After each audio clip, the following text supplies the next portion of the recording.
기본적으로 10만 명 정도는 그냥 순식간에 정발하고요. 근데 그 다음이 문제예요. 탈북민들 보면은 상당수가 굉장히 많이 방사선을 쬐다. 우리가 상상을 초월할 만큼 방사 전량을 맞고 남쪽으로 들어왔다. 지금 역학조사가 진행 중이에요. 100만 분의 1초 동안에 전부 증발돼 버려 없어요. 아무것도. 1조 원이면은 6개를 만들 수 있어요. 충분히 실험할 필요 없이. 원자폭탄의 아버지로 불리는 오펜하이머, 천재 물리학자의 삶과 비극적 고뇌를 담은 동명의 영화가 개봉했습니다. 한국에서 이 영화가 가지는 의미는 남다른데요. 북한의 핵무기 개발로 한반도 핵전쟁 공포가 여전한 가운데 정치권에선 핵 보유론을 넘어 핵 무장론까지 꺼내들었거든요. 만약 지금 서울에 원자폭탄이 떨어진다면 우린 어떤 운명을 맞게 될까요? 원자핵공학과 교수님과 함께 영화를 보며 가지게 된 궁금증들을 풀어보겠습니다.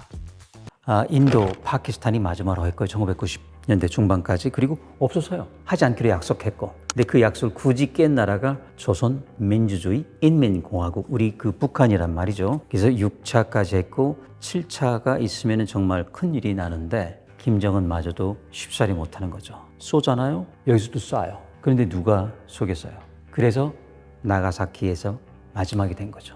그래서 이제 오펜하이머도 그런 말을 했잖아요. 이게 첫 번째 폭탄이 아니고 마지막 폭탄이 될 것이다 라고 했잖아요. 그리고 이제 6차 실험은 굉장히 위력이 컸다. 그래서 지하수로 스며들고 탈북민들 보면은 상당수가 굉장히 많이 방사선을 쬐다. 그리고 몇 분들은 우리가 상상을 초월할 만큼 방사 전량을 맞고 남쪽으로 들어왔다. 지금 역학조사가 진행 중이에요. 그 주변에 108만 명 정치 수용소도 있었고요. 7차 실험을 하게 되면은 또 그러한 영향이 있겠죠. 그리고 6차는 워낙 커가지고 만탑 산에서 했거든요. 근데 산 정상이 15cm 떴다가 쿡 앉았는데 그 주변이 그러니까 1km 반 정도 펑퍼짐했어요. 그게 지구에서 실행한 마지막 실험이기를 바라는 것이고요. 설령 그 다음 어느 누구가 하더라도 실험할 필요가 없어요. 컴퓨터가 다 성능을 말해주는 거. 그대로 설계되면 다시 고쳐서 3차원 인쇄기에 걸고 챗 GPT한테 물어보죠. 괜찮겠니? 하면 답을 해주겠죠. 그런 시대이기 때문에 그 다음에는 이제 연탄처럼 찍어내면 되는 거예요. 그래서 우리가 걱정해야 되는 거는 일본 핵이에요. 내년부터 플루토늄을 8톤씩 재처리해요. 8톤이면은 플루토늄 폭탄 2,000개예요. 미국이 갖고 있는 거의 절반을 만들 수 있다고요. 근데 우리는 계속 이렇게 미국 쳐다보고 잘 모르겠어요. 생각해 봐야 돼요. 일단 조그만 폭탄, 소형 폭탄이라고 생각하죠. 히로시마급, 그러니까 TNT로 하면은 15,000톤급. 보통 한 600m 상공에서 떨어진단 말이죠. 그러면은 한 반경 2km, 그러니까 직경은 4km 정도는 화구가 이제 파지게 되겠죠. 그런데 한 가지, 히로시마가 다른 게 우리 서울에 떨어진다면 고층 건물이 많기 때문에 그 화구는 좁을 수도 있어요. 왜냐하면은 건물들이 충격파를 막아주니까. 반경 1km 정도 화구가 생긴다. 그리고 거기서부터 이제 지금 이제 그 불 구덩이가 생기는 거고요. 그 다음에 이제 이렇게 쫙 진공처럼 빨아들여서 이 버섯 구름이 올라가잖아요. 그리고 올라가면서 점점 커지잖아요. 전체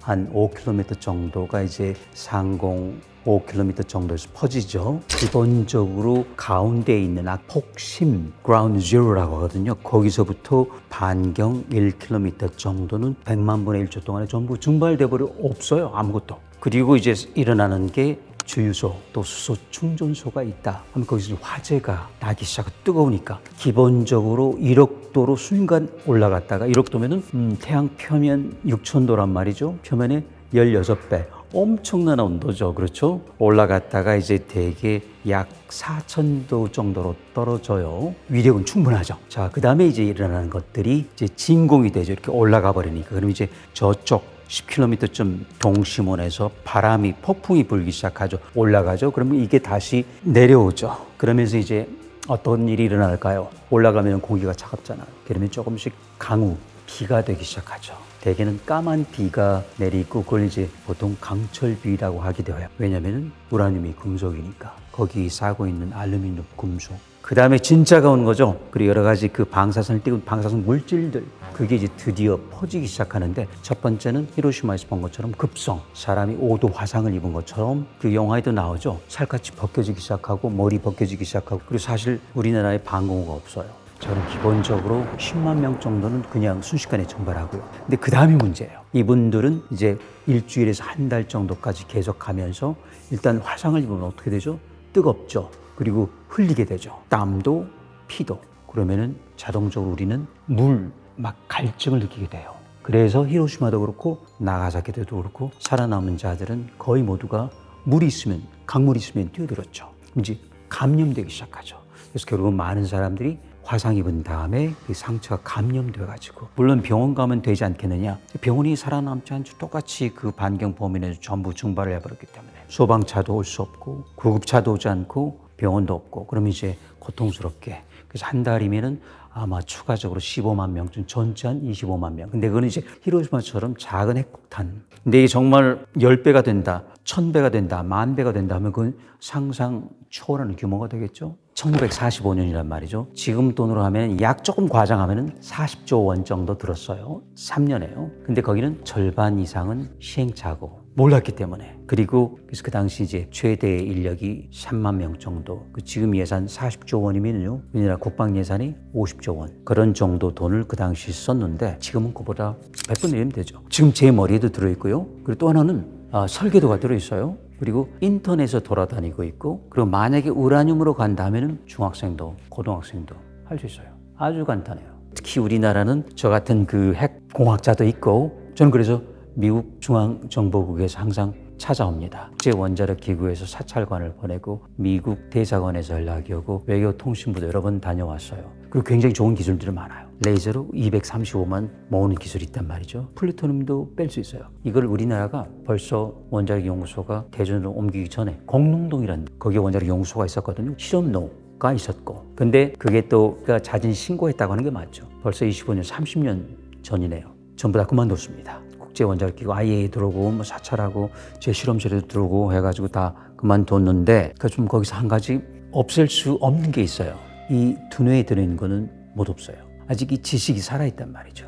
언젠가 기회가 된다면, 나라가 부르고 결의가 찾는다면 할 수 있는데, 결론적으로 얼마큼 드느냐? 그러면 이제 부가세 빼고 1조 원이면 6개를 만들 수 있어요.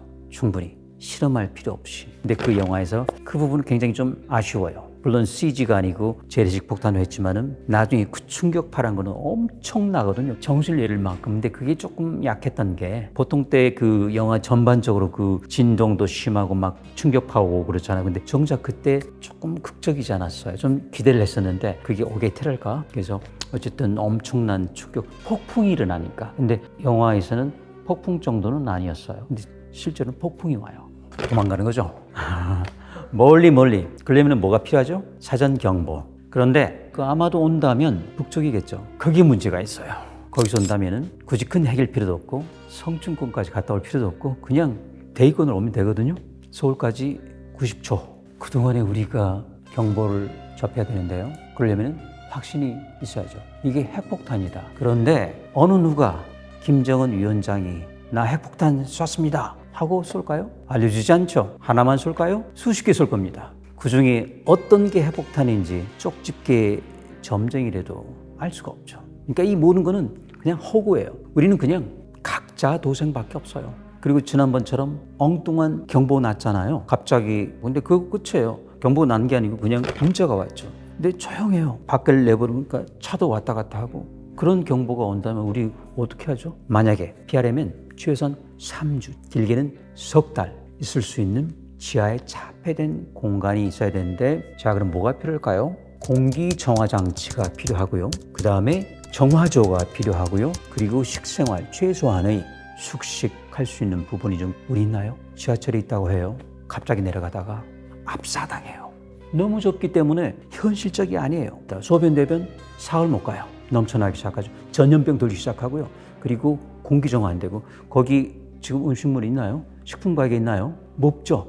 그러니까 우리는 방법 없어요. 저 같으면 승화하길 바라는 수밖에요. 전 국민이 들어가고 관광객들까지 들어갈 수 있는 그런 시설을 가진 나라가 있어요. 스위스 작은 나라 아시죠? 한 달 생활할 수 있는 그런 공간이 있는 나라가 있는가 하면 우리처럼 아무것도 없는 나라. 그리고 이런 건 필요합니다. 핵무기 개발보다 더 중요한 건 핵방공호입니다.